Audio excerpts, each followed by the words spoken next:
Good morning student. पिछले video में हमने नाइट्रोजन साइकिल के बारे में पढ़ा था। अब हम समझते हैं नाइट्रोजन का हम किस तरीके से प्रयोग करते हैं। जैसे हमने बोला था कि पेड़ पौधों के लिए नाइट्रोजन जो है वो एक वरदान के रूप में है। Nitrogen is one of the vital element present in atmosphere and is required for the normal growth and development of plant. Any deficiency of its component result in reduced growth and development. However, there are many commercial activities where nitrogen is used such as. तो जैसे कि ये जो nitrogen है ये बहुत ही ज़्यादा हमारे एनवायरनमेंट में पाया जाता है, एटमॉस्फेयर में पाया जाता है, और ये जो है ये बहुत ज़्यादा ज़रूरत होता है विकास के लिए और वृद्धि के लिए। तो अगर कभी भी नाइट्रोजन की कमी हो जाती है तो ठीक तरीके से विकास वृद्धि नहीं हो पाती है पेड़ पौधों की। इसलिए जो व्यापारिक एक्टिविटीज होती है उनमें भी नाइट्रोजन का यूज होता है। जैसे कि इस प्रकार है, in manufacture of chemical fertilisers such as urea, ammonia sulphate and ammonia nitrate. Of this fertilisers manufactured urea is the best because it does not bring any change in the soil pH। तो जो industry होती है यानी कि जो जहाँ पे सामान बनाया जाता है तो जो केमिकली जो उर्वरक जो बनाए जाते हैं जैसे यूरिया है, अमोनिया सल्फेट है, अमोनिया नाइट्रेट है, इन सब चीज़ों के बनाने में नाइट्रोजन की ही ज़रूरत पड़ती है। यूरिया सबसे अच्छी उर्वरक है क्योंकि ये मिट्टी की जो पीएच मान है उसको भी बढ़ाता नहीं है, उसमें कोई भी चेंजेस नहीं करता है, ना बढ़ाता ना घटाता है।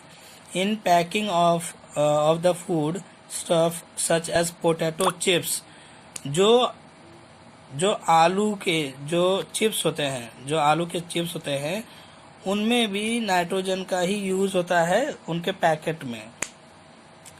This is because the inert nature of nitrogen, क्योंकि ये जो है नाइट्रोजन कोई भी प्रोडक्ट को खराब होने से रोकता है, कीड़े मकोड़े लगने से रोकता है। In the manufacture of explosive such as nitroglycerine and trinitrotoluene TNT, इसके मैन्युफैक्चर में भी हमें नाइट्रोजन की जरूरत पड़ती है। फूड फ्रॉम एनिमल एनिमल जो है हम जानवरों का यूज़ हम उनके मीट के लिए भी करते हैं, दूध के लिए भी करते हैं, और बहुत सारे कामों के लिए हम इनका यूज़ करते हैं। तो वही हम इसमें पढ़ेंगे। So we get most of our food from crop plant. Animal also provide us food. The food provided by animal consists of milk, egg and meat.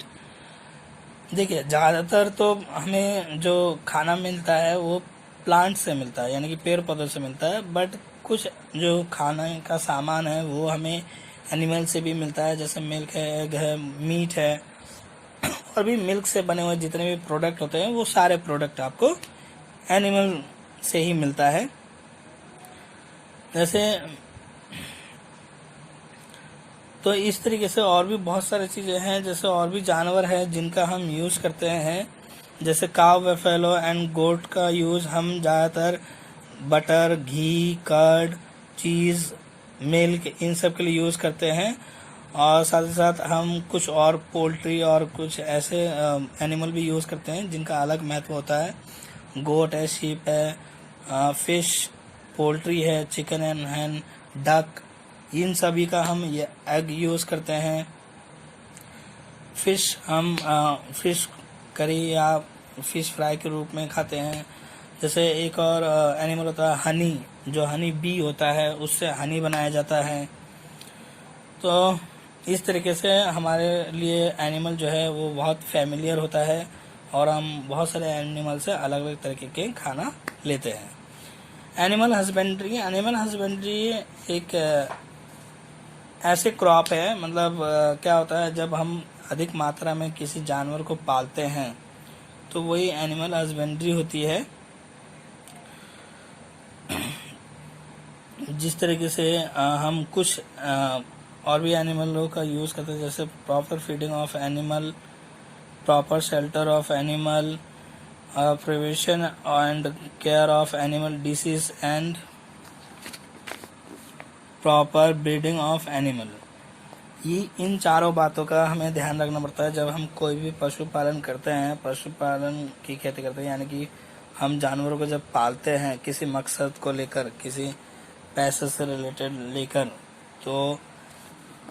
तो उन किसानों को इन चारों बातों का ध्यान रखना बहुत ज़रूरी है कि प्रॉपर फीडिंग ऑफ एनिमल, यानी कि जो जानवर को जो खाना दिया जा रहा है वो बिल्कुल सही तरीके से होना चाहिए, उनके लिए रहने का घर सही होना चाहिए।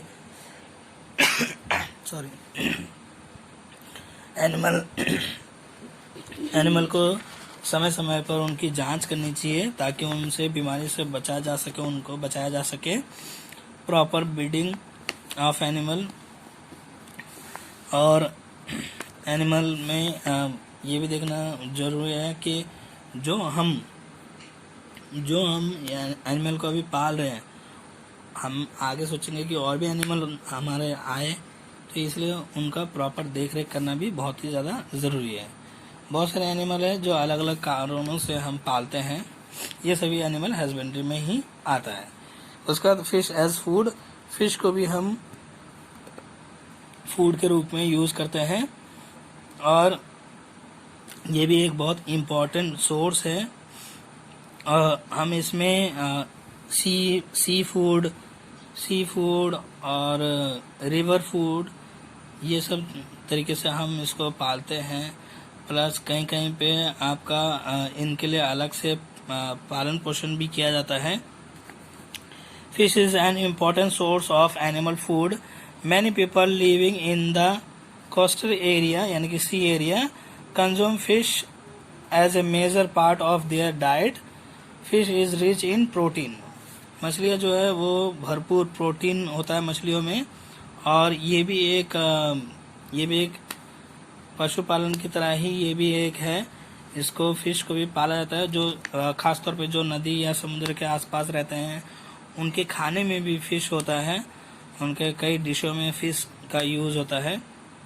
It is highly nutrients and easily digestible food.